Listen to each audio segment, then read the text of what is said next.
Pemkot hanya menunggu pengusulan nama calon raja negeri Batu Merah.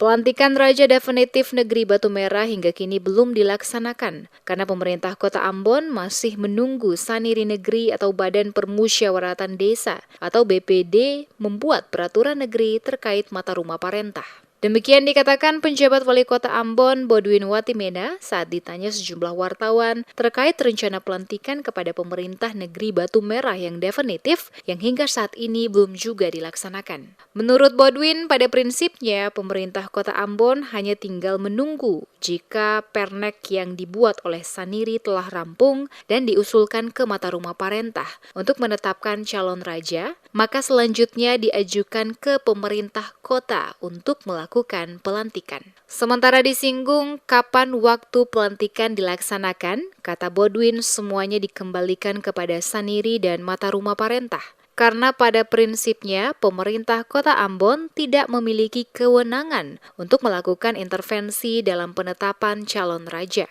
Watimena memastikan pemerintah Kota Ambon selalu siap kapanpun jika seluruh proses telah dilakukan. Maka tidak ada lagi alasan untuk menunda dilakukan pelantikan Kepala Pemerintahan Negeri Batu Merah yang definitif. Ini menyurati mata rumah perintah untuk mengusulkan bakal calon raja. Ya. Nanti kalau sudah diusulkan, Saniri akan meneruskan kepada pemerintah kota. Baru kita proses untuk pelantikan raja. Dalam tahun ini, tergantung mereka. Besok bisa, lusa bisa, seminggu bisa.